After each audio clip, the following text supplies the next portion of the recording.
My name is Jennifer Jeske. I'm a doctor of physical therapy, and I'm here with Optimal Physical Therapy. I personally work with a lot of employers to do this particular same thing. So working with employees who have desk jobs or factory jobs or manufacturing construction, body mechanics in any way, shape, or form. So the desk position or the white collar worker type of position is sometimes just as strenuous on a person as the heavy labor positions, just because we are in those repetitive use positions for so long. So this is repetitive use, being in the same postures and positions for 8 to 10 hours a day, sometimes longer. So what I want to get a feel for first is just that you are aware of different positions of things on your desk.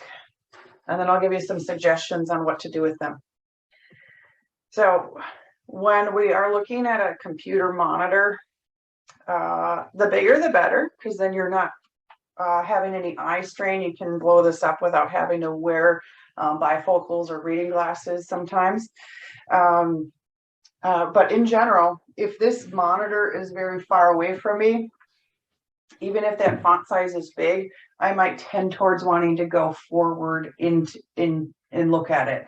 No matter how well I can read it, I might still want to do that. So just simply thinking of everything on our desk should be pulled a little closer to us.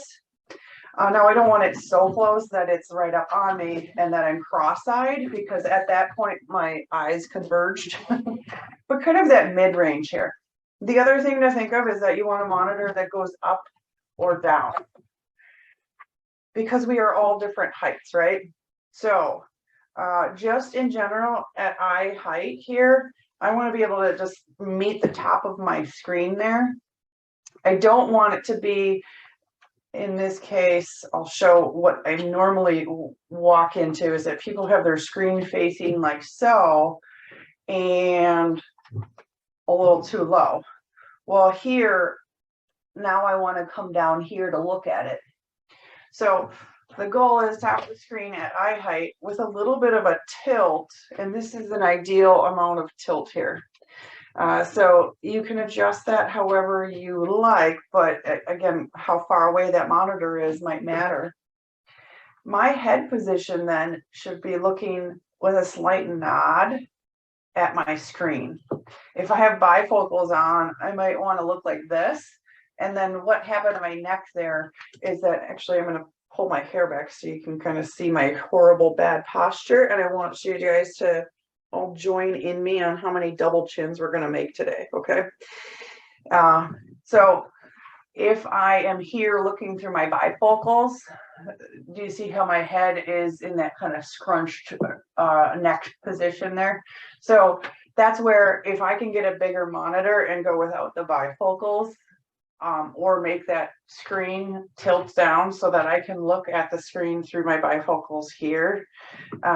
Dan, I don't know how old you are, but I'm just kind of guessing the bifocal or reading glasses kind of age, is that we're, again, doing a little chin tuck. So I want both of you guys there, or all of you guys on the call here, to just practice that little bit of a chin tuck, and that your line of sight is at that mid screen there.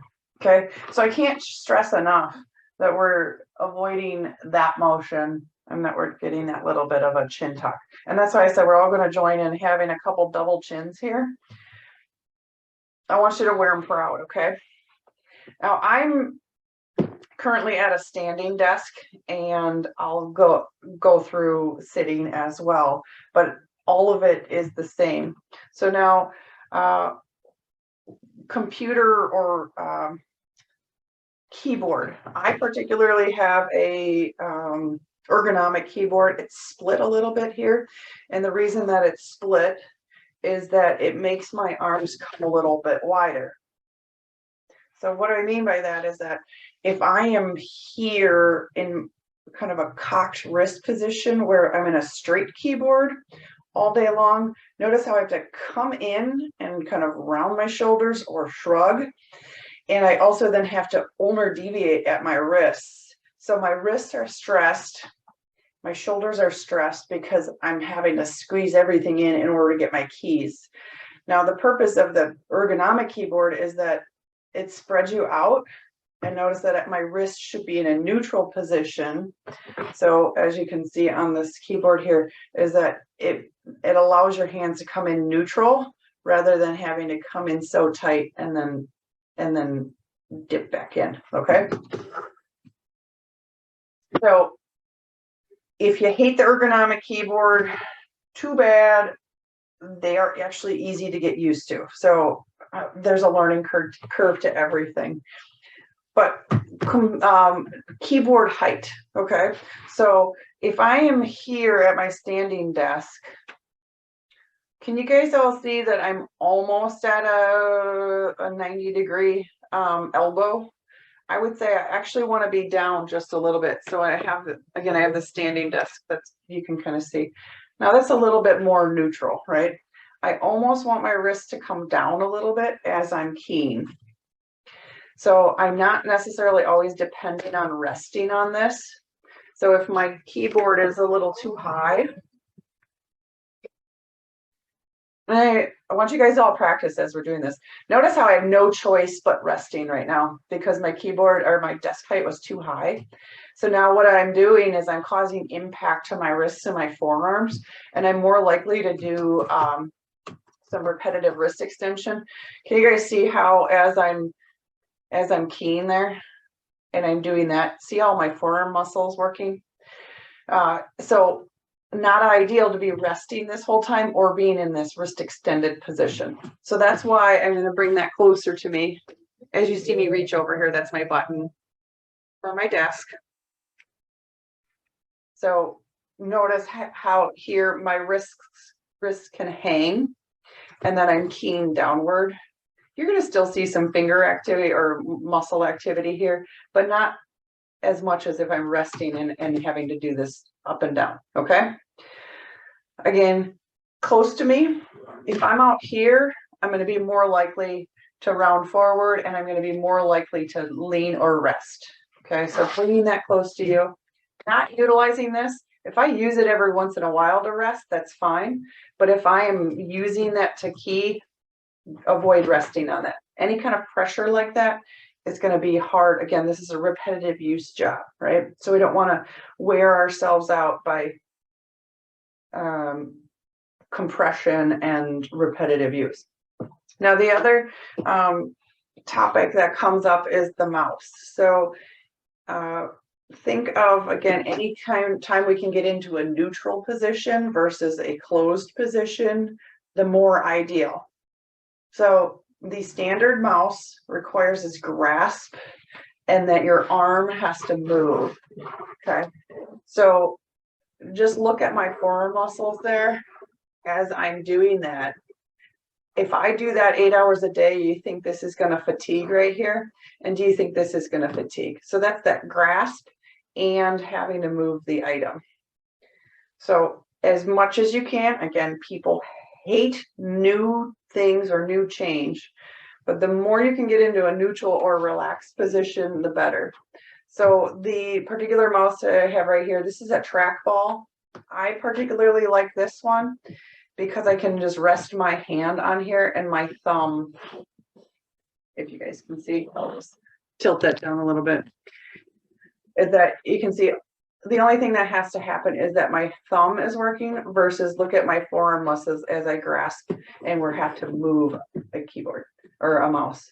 So my hand's resting here and I'm just clicking and using my thumb. They do have ones that have more of the, well, this is just the scroll. They have an index finger one as well. So you would control it with your index finger versus your thumb. I would say it takes about a couple hours just to get used to it, but bear with it. You'll enjoy it once you get it. If you have even that much trouble with even just being in that much neutral or closed position, let's go a little bit more neutral, and they have a mouse available that will actually have you rest in this position.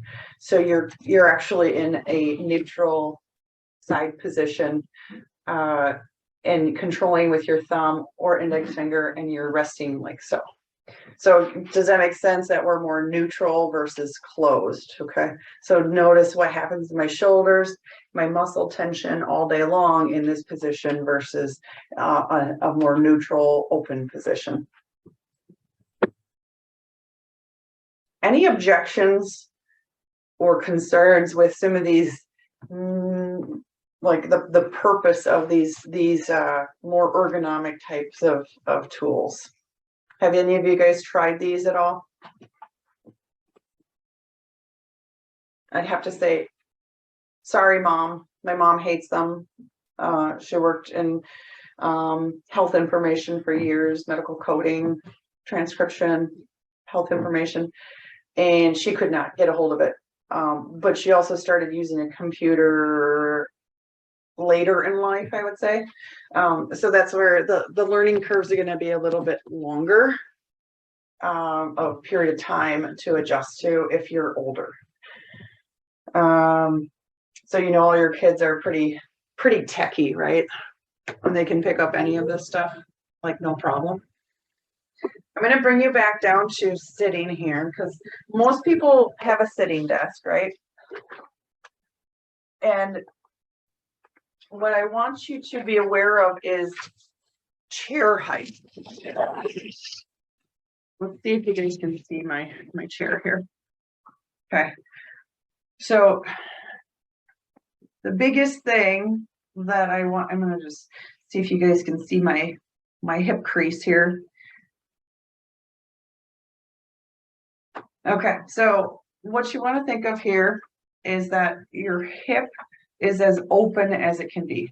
Okay, what I mean by that is if I were to lower my chair, even right now, my thighs are 90 degrees to the floor. And if my thighs are even just 90 degrees or even like further down, notice how much that scrunched my hips, and now my low back is having to flex because I'm in that more hip flex position. If I simply bring my chair up to a more open position, so say greater than 90 degrees, that allows my back to be free. And I like to have people even just try doing a little pelvic tilt, kind of forward and backward. Is that if you're in a sitting position where your hips are too scrunched, you can't move your pelvis forward and backward. It's kind of stuck in that flex position.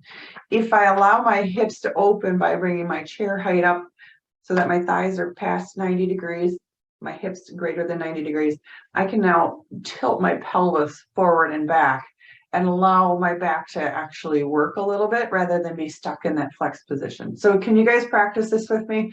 It's just that pelvic tilt forward and backward. And that's where I like to have people just do this throughout the day to loosen their back so that they're not just sitting, but also that you can do this to find your neutral spine. This is a horrible shirt to have worn today because it really is fluffy, isn't it? So what I want you to think of as when you're trying to find neutral spine is that I don't want to be forward tilted or backward tilted, but I'm going to be in neutral. So you can kind of find that by tilting forward and back and make that tilt a little bit smaller and kind of go, oh, that's the middle right there. Okay. So then notice how, coming back to my computer and my keyboard, is that when I now did that desk height position change, I didn't come down far enough. So I'm right back where I started, where I'm resting and doing my, I like to call them Tyrannosaurus Rex arms, where they just kind of move like that. Where I come as, so now I have the ability to lower my desk, which is an ideal situation, is that I lowered that down. I'm still a little bit more than 90 degrees, right? So I'm still resting and I can't come down. So I'm going to keep coming down. Okay. So that's as far as my chair and my desk.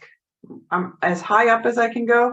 My feet are on the floor and my desk is as low as it goes. So I would say in this case, I need a desk that goes, or a chair that goes just a hair higher, especially even if if you're a little shorter than I am 5'9". The average chair is made for somebody who is 5'7". So Dan, if you're taller than that, you're kind of screwed too. So we have to look for some different chairs out there, or that's why people do tend to go towards some of the standing desks, because you're not stuck into a chair. Oh, I've been shopping. I'm on my second chair in 2 years. Absolutely. So how tall are you, Dan? 6 foot. Okay.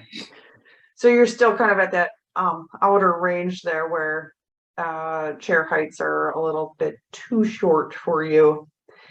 So the key is that people can still touch the ground, but then it doesn't necessarily bring the chair height up enough. So the verdict is out on armrests. So the verdict is out, meaning that if I am locked into this position of my elbows fixed to something, that might tend towards causing other body mechanic changes, versus if I get those out of the way and I'm actually just using my own body. Now notice how my chair, I could pull those in if I just want to be supported, and then I can get them out of the way while I type. So that might be a good option, is that something, I don't want to sit here typing all day with my elbows supported, because then I'm going to be lazy and rest, versus being able to change positions and have more freedom of movement. So the key to all of this is actually changing positions often. Okay, so the consistency of all the research out there on different chair heights and standing desks and all those things is that the key is actually changing positions and moving more often. So the more I go from, like, so you can see I'm sitting here without my chair back, that I'm having to use my core, but let's be honest, whose core is really that strong to hold them up for 8 hours a day? So it's like those exercise balls that people sit on, those exercise balls. Well, those are meant to be like 10-minute exercises, not 8-hour exercises. So that's just too much demand on our muscles. We need to be able to relax a little bit throughout the day. So for example, my change in position is going to go from I'm sitting and being active, doing some pelvic tilts, to, you know what, I'm going to sit back and I'm going to relax into my chair. Now, the relaxing into the chair part is ideal to unload our back. Actually, this has been shown to be the least compressive on your back. Notice how I'm leaning back, and then that opens up my hips even further. So my hips are looser and my back is supported, and I get a chance to relax or rest my back muscles. Now, the problem that I see with this is that some people will go back too far and then notice that I might be changing how my head is positioned. So if I'm back here and then my head is here, that is causing some extra stress on my neck by having to hold that up. So you try not to be back so far that you have to adjust, but that you're at least supported, and this particular chair has some lumbar support in it.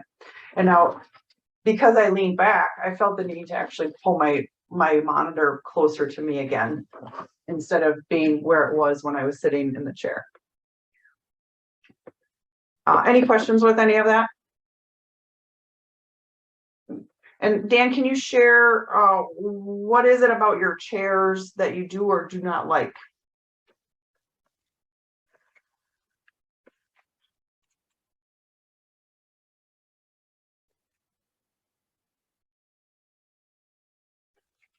Can you unmute?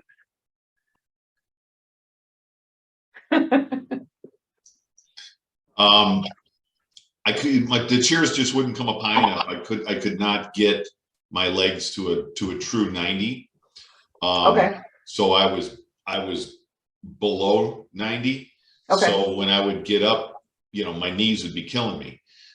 So I was able to find another chair that I've got more control of. And I, listening to what you were just suggesting about not using your armrests, actually, I've got to process that just a little bit, because right now, the way my desk is set up, my armrests and my keyboard and my mouse are at a extremely comfortable spot, where I don't have my hands flexed like you were talking about earlier. Yep. And I'm not up, I'm not down, I'm just flat with my Good. elbows Okay. on my armrests and my back against the back of the chair.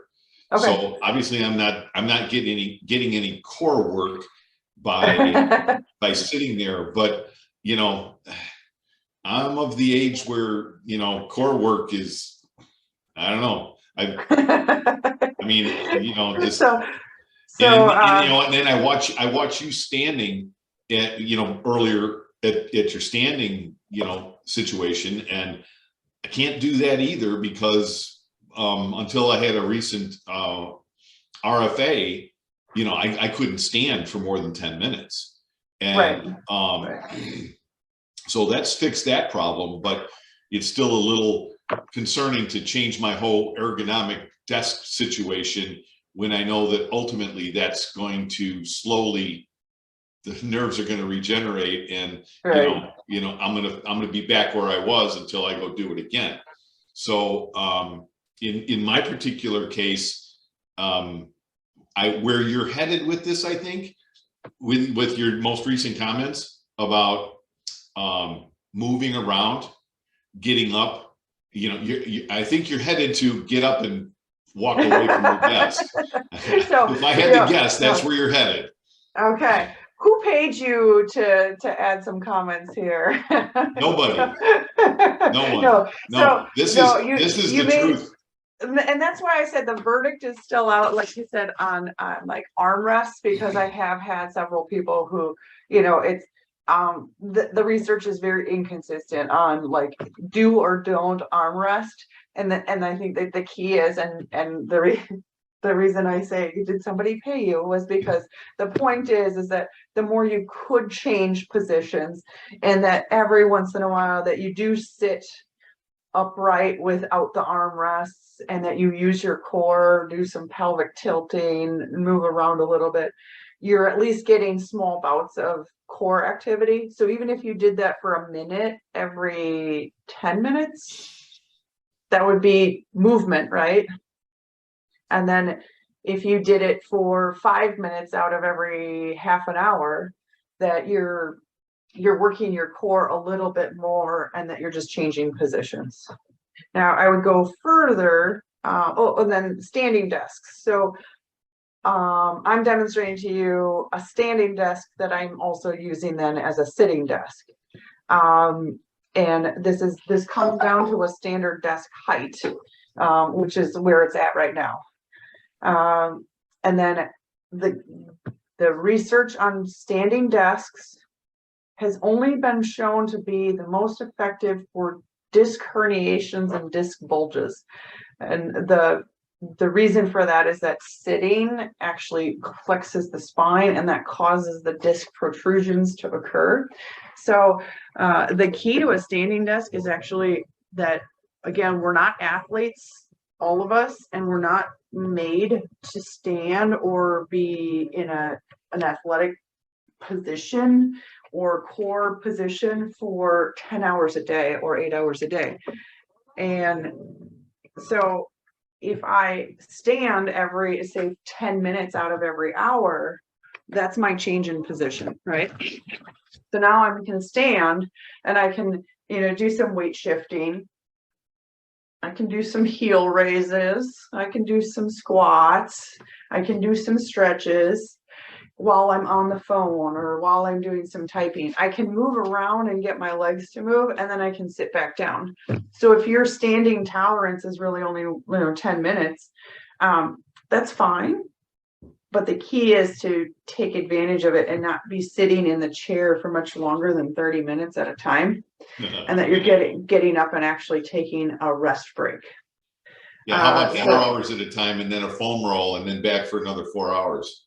Okay, so think of littler chunks of rest breaks that I can still potentially, even if I had this at desk, sitting height, I can stand up and still do a little bit of movement while I'm still on the phone or typing, and then I could sit back down. So even if it's little 30-second tidbits of movement, you're better off than just 4 hours and then going as aggressive as needing to foam roll. So you might not need to foam roll as much if we just take littler breaks throughout the day. So I equate that to a factory worker. If you were a factory worker and you were doing repetitive movements, repetitive lifting for 4 hours straight without any rest break, you might fatigue too much, right? So this is where you need a rest break probably at least every 2 hours, if not more often, just to go, okay, I'm going to stretch a little bit and I'm going to loosen up, and then I'll get back to doing my job. So it doesn't have to be very long. So now that I'm standing, do you guys want to just try standing with me and doing a handful of little stretches? And even if you don't, I'll just pretend you did. I'm going to stand. My camera is not going to follow me, so I'm going to go dark, and then I'll stand up and do it. Okay. So and you might not even be able to see me. You do all these anyway. You're just gonna see my midsection here. So couple standing ideas. I already just walked through that. So when you're standing, so think of gravity is pulling fluid down in my legs all day long, and then by the end of the day your legs feel a little stiff and swollen. So if I just simply do some heel raises, which means I'm rising up onto my toes, I'm pumping my calf muscle in order to get the circulation back out of my feet, ankles, and legs, and get that pumped back towards my heart. So this is the beauty of a standing desk, is that I might end up finding myself doing this as I'm working, instead of having to tell myself or set a timer that goes ding every 30 minutes, stand up and do a couple ankle pumps, or heel raises. The other thing would be just moving our hips a little bit. Let's get them working a little bit. We can do a basic squat. In this case, I have my chair behind you, and I can do a butt tap onto my chair. And I would say, do what feels good for you. If 10 reps is too much for you, I don't care. Go ahead and stand up and intentionally do 2. And that's better than going 4 hours straight. So if it's 20-second little tidbits or 30-second little tidbits that you need instead of 20 minutes on a foam roller, that would be ideal. Now the other option is a sumo squat. I like the sumo squat because it actually activates your core a little bit more. The sumo squat is just that you're taking your legs wider instead of narrow. So that narrow one, I was just doing my chair tap. In a sumo squat, my feet are turned out, and all I'm doing here is kind of pushing my thighs outward as I just kind of pulse up and down. That makes the hips work a little bit more and just stretches through our hip and our low back, and it makes you work your core to kind of pull that in as you're doing your sumo squat up and down. Okay. The other thing is just standing, and because we're sitting in a flexed position for so long, I'm going to stand up and just go into some extension. So I like to just put my hands on my low back here and extend. And when I say extend, I don't mean scrunch. I mean just kind of open up your whole spine as you go. So thinking of your rib cage extending, your abdominal muscles working. Now I'm going to turn to the side so I don't smash my face into the desk, but I just want you to think of even just spending some time bending forward and touching your toes or thereabouts. Nice and slow here, just to loosen up the hamstrings and the low back. And likewise, you can do that same thing sitting, is that when you're sitting, you can do that same forward stretching. Okay, so now that we did some standing, and then we just transitioned to sitting, I'm going to talk about more like the neck and shoulder area, and then all of our forearms, wrists, and all those things. So we just described sitting. We can do that forward. And again, a handful of those if you want to take your thighs a little bit wider and reach to the floor. Do what feels good for you there. Go ahead and do a little twist. And again, don't try to stress this like you're trying to wring it out and crack your back. You're just trying to add a little stretch. Do you keep your feet flat on the floor? Yeah, my knees are staying in place Okay. as I'm doing that. Rather than like if I just twist and all my legs just go with me, that doesn't do much good. So I just kind of brace the one hand in order to twist and stretch. A little hip stretch in this position would be to cross your legs and just let the one knee fall or press that down. If you want to deepen that stretch, you can lean forward a little bit. You should feel that in your butt. Good. And then again, it doesn't need to be a long hold. I'm just going to do this little bits. Now, if I missed a handful of these stretches in this half an hour, I might stand up and do that part, the like 5 little stretches in standing, and then I might do, 5 little stretches in sitting, every other hour or so. So just kind of capturing not every exercise every hour, but that you're maybe alternating between those. Okay, coming up a little bit higher is that we get a lot of tension in our neck and shoulder area here. So one of the things that I encourage people to do is, remember we talked about the double chins, is that we're avoiding that forward motion. What I want you to think of here is just even doing a couple retractions, and then we can hold it there and do just a little side bend. So I don't want to be in that forward head posture while doing that. I'm going to do that turkey neck, double chins, and then go to the side so I get that extra stretch there. And again, little chin tuck and tilt to the side there. Another variation on that neck stretch is to again do that chin tuck and kind of bring my nose towards my armpit. Okay. If I want a little help with that, I can not only smell my armpit more, but I can assist my stretch by using my hand. Now don't force any of these, okay? And again, I'm trying to keep a little chin tuck throughout all of these exercises. And I'm gonna likewise do the opposite side, a little chin tuck. And if I want, I can add a little stretch.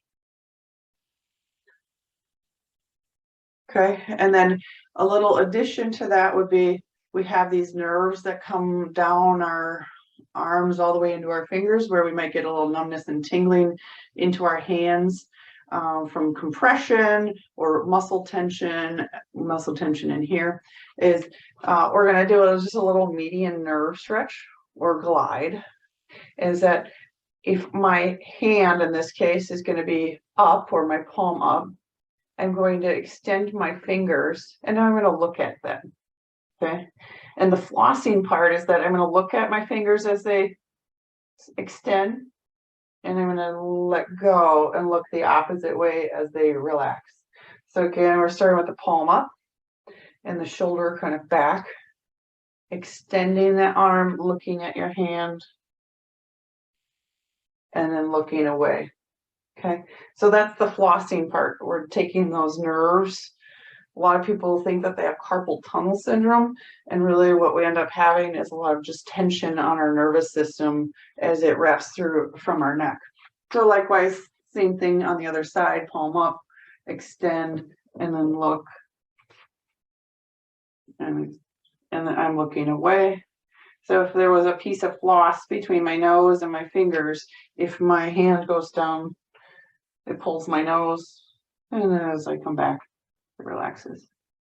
Okay, so that one is for all of those nerves coming down into the hands.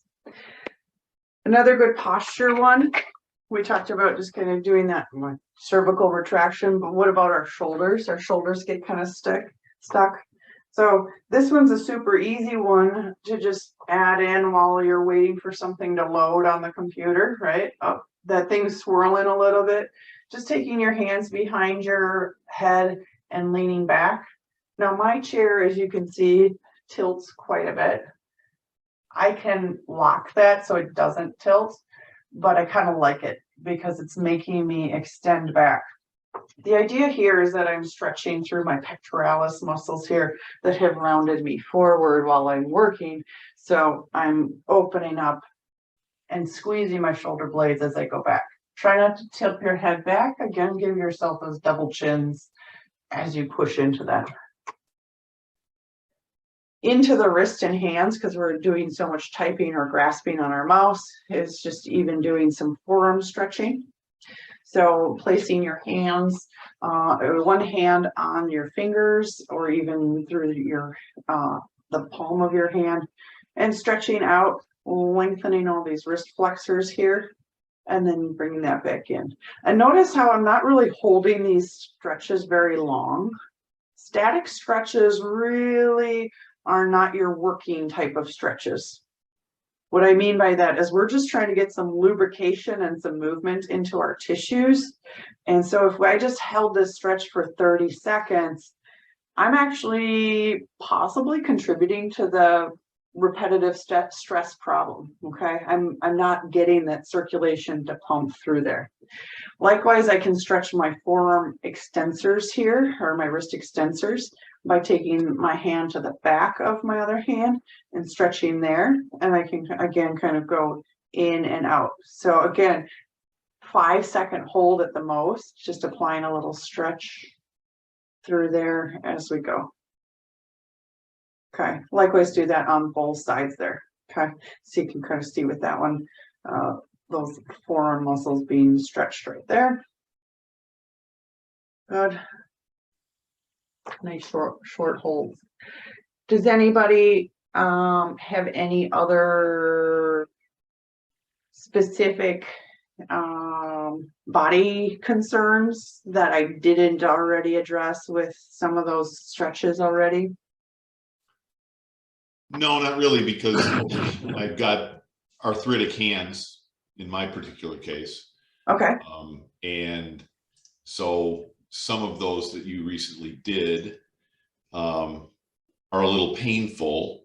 Okay. You know, because it's this section of my hands that are horribly arthritic. Now, it doesn't bother me to type, doesn't bother me to write. But stretching like that was so. Yeah. In your case, if it's bothersome to do that extensive of a stretch, don't even worry about applying a pressure to it. Even if you were to just do some active. Understand this. My hand's not going that far. It's just not happening. Reaching out. So Dan, you don't have to worry about how far I go. Yeah, I but know. The key is just getting that movement. So if you are feeling it, you at least do something active. Notice how I'm like opening my fingers and extending my fingers and then flexing my fingers, that at least I'm getting those tendons to glide and not just sit stiff. And that if those arthritic joints stay stiff and never get a chance to actually move or open up, then they stay stiff, right? So you're just trying to lubricate those joints. So even if it was a matter of flexing and extending, getting those lubrication, the motion is lotion in there. So I think what we covered there was pretty much everything that I had. the take home message is set a timer for yourself, get into a routine of changing positions more often and doing little things to rest and recover, such as sitting towards the front of my chair for a few moments to activate my core. And then after a few moments there, I can go back to my lax supported comfy position. And then I'm not getting too comfortable with that for 4 hours. And that if I were even to feel like I can't stop working, I'm doing a little stretch while I do a little keyboarding, and that I can do some various things while I'm still working. Oh, the computer's thinking. I'm gonna think myself and get some movements or stretches in every time I am, instead of just swearing at the computer for not loading faster, that you're getting some movements in. Does anybody have any other comments or questions? Any concerns that I didn't address? Anything enlightening? Oh, well, I have something Mm-hmm. kind of like crossing your legs when you're working. Okay. And Like I disregard am my right now. previous sciatic pain, but I have learned not to cross my legs anymore. Would that be considered a movement? So I would say that you can do a leg cross for a short period of time. Imagine that was just a stretch. So if you're Right. going to do that for 30 seconds, Okay. and that you're going to switch and do the other side for 30 seconds, and that you're not sustained this torqued position for any length of time. And then most people that cross their legs have a habit of doing one over the other more than the other. Right. I always describe in school, back in high school, I don't know if you guys had those chairs that had the fixed arm and the fixed desk, and that was it. So it was all right-handed, right? Correct. Correct. So you could not cross right leg over because there was that bar there, right? So for the formative years of my, puberty and later, I only crossed my left leg over my right while I sat in that twisted position because the chair I was in, right? Right. So what do you think my body learned to do for how many years as I was growing? So the worst time ever is that my pelvis and my hips to this day all mimic that same position, and that I have to do so many stretches to counteract what I did for even 4 to 8 years of my adolescence and teenage years to counteract that there's still an imbalance to this day because that's what happened back then. Now as you're older, your body can't tolerate doing repetitive use like it did even back then. So does that answer your question? Yes. So for example, I think, and I have one more question. So Yeah. the people some of the people, I mean, let's face it, we all know a lot of people who sit at their desk all day and have Right. been, even our kids in school or our kids in Zoom. And so Yeah. to me, this whole stretching thing is for any age group. And kind of as we talked, maybe as you get older, have a few more problems, you do it less. But what would you say would be like the difference between like maybe a 25-year-old doing it and a 6-year-old doing it?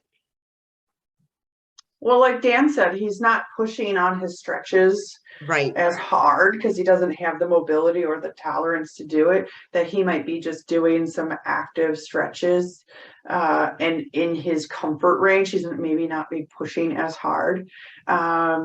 All of those, like I said, you're not holding very long and you're not doing that many repetitions, maybe 3 to 5 repetitions of each one. It's more that you're just sharpening your axe throughout the day so that you can cut down more trees. So have you, I'm not sure if you all have heard that analogy, but you have one lumberjack two lumberjacks and they're competing against each other, and they're like, oh, I'm going to cut down more trees than you. And the one lumberjack just hacked away all day long and just said, I'm going to beat this guy. I'm not going to take any rest breaks. I'm just going to keep going. The other lumberjack took rest breaks, sharpened his axe. And who cut down more trees by the end of the day, or who was The more work productive? smarter guy. Yeah, he took rest breaks. He drank water. He sharpened his axe. So Right. he was able to do more work throughout the day because he intentionally stepped back and recovered and took care of his body. So, so I don't think that there is really too much of a difference in terms of age, in the sense that as you get older, you actually should do it more, or you need to move more than younger people. Don't tend to get as stiff and they recover quicker. But they start to feel it later in life if they don't do it now.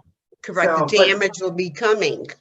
Right. Yeah. So it's the stuff that they don't know happen there. So notice how, as I'm talking to you, I'm crossing my legs, but I'm switching them.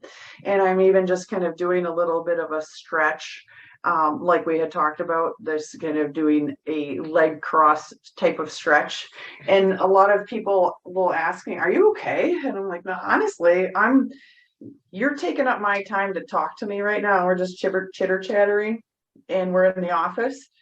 I'm going to take this time because it's my time to sharpen my axe, and I'm going to stretch while I talk to you, because once Right. we're done chitter chattering and taking that, 30-minute chat, I'm gonna do my stretches, and then when we're done talking, now I'm back to work and I've sharpened my axe already.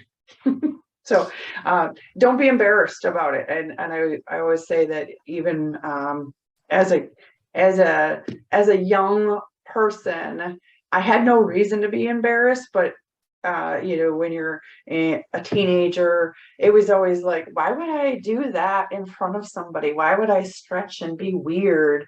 And I get that a lot now if I go into offices and I even just lay on the floor and do some stretches with some people. Everybody else is looking and they're like, oh, what are you doing? Ha ha ha. And I'm like, well, I'm doing what you should be doing. Like, come join me. I know you want to. I know you're making fun of me because you're jealous. I'm going to play off Sean's question, Yep. recent question about the different age groups. So I totally get what you just shared. But since I'm in that plus 60 age group, I'm one of the guys that is at my desk and my ankles are swelling and my feet are swelling and Yep. Things like that. And you spoke of standing up and doing the heel lifts and things like that to engage your calves and things like that. Is there anything else that can be done even while sitting? If I'm on the phone or if I'm doing this, is there other pumps? Yeah, get your feet up. Exactly. I have a stool. It's not quite high enough, but yeah, no kidding. So I'm serious to some degree, that go ahead and sit back in your chair and get your feet elevated and do some of that. But you can put something a little bit less conspicuous and just put something under your desk. Putting one leg up at a time that way you have one foot to support your back. Is a little bit better. The other thing would be that while you're sitting, that you could just do, and like I said, just do one at a time. Just straighten your leg and do some of those open kinetic chain ankle pumps. My thigh muscle's working to hold up my leg, and my ankle and my calf muscle is pumping to get that circulation going. And I'm doing one at a time, because 60 plus range, it's a little hard to do both at the same time, right? You got a little core deficit going on, and that way you have one leg supporting your back as you're doing some of that. Now you don't have to have it lifted up this high. I'm just doing that so you can see my leg, but that my leg might be just under the desk doing some ankle pumps through there. Another thing is just a butt squeeze. So I know you can't see it happening, but that as you squeeze your butt, you're just getting those hip muscles working a little bit. And so, Dan, are you doing it? No. Go ahead, give me a butt squeeze. So just clench your cheeks together Yeah. and get those hip So muscles. I think the other thing is, ever since I've heard about the sitting disease in the morning, I'm a bit more cognizant. I kind of like plan my movements for the day. Okay, I have these 2 Zoom calls. I'm gonna do that standing and do my little exercises. I have to make 5 calls. I'm gonna make them on the hour, because what is an emergency? Emergency is taking care of you. So I'll make those calls on the hour when I'm in a standing position or a different position, or so. Yep. But I've been because Dan, you and I are old time people. You work like a dog, 4 hours straight. You don't stop. You go, go, go, go, go. You have to build different habits for yourself. Oh, Yeah. Yeah, And that's why I this suggest. this has been good stuff. I mean, honestly, you know, yeah, I'll tell you this much though. If I put my feet up on the desk, that's just begging for a nap. Yeah, like I said, you know, just even having like a kitchen timer, or you know, set a timer on your phone or your computer. There's even timer apps that you can put on your computer, and it will ding and remind you. Sean, really great ideas about even when we schedule out blocks in our day on what we're going to do, even including what position you're in to do them, you know. So Right. I'm going to guess that some of your phone calls are even prone on your elbows, in like either in your bed or on the floor, right? Right. Mhm. That you're just laying on the floor, extending a little Stretching bit, my back. and yep, and that you're not there for a long time, but you're there for For a little 5 bit, it minutes, just maybe. Yep. changes it up, but it's very Yep. hard. It's like I told Dan, we're very old people. I sat in the same position, not even ergonomically correct, bent over like this for a very long time. Yeah, it's not sustainable. No, my body is now telling me that. So I don't want any other problems. I want to be proactive, not reactive. Correct. Yeah. So motion is the lotion. Get up and move. Little bits. It doesn't have to be large chunks. So any little bit of change in terms of movement throughout the day will help you get through the next 10, 15 years of working, right, Dan? No. No. I know. No. As soon as I can get rid of working, you know, the movement's just going to take care of itself. But well, I think it is. But you know, honestly, it's not. You still need to focus on specific things like you talked about today, because just because you're active and out in not sitting in a chair anymore doesn't fix it all. I've learned that over the years. Yep. Yeah. Well, thank you for joining us today. That was a great. You had some really great questions and a really great perspective across the age worker, right? Because it's not typically the 20-year-olds that are complaining about their desk work, right? So I really appreciate your time today. And I am going to be attaching a little review of the stretches we just went through. It's going to be available on the website. And then you'll get a link to be able to find that later. And so look for that in your email, and then give me some feedback. You know, email me back or message me on how you're doing with those. Tell me about your successes and your little habits that you've changed. I like to hear about them. Okay. Okay. All right. Thank you. Thank Have you. a good one. Thank you. Bye, Let me everyone. know. All right. Bye. Bye.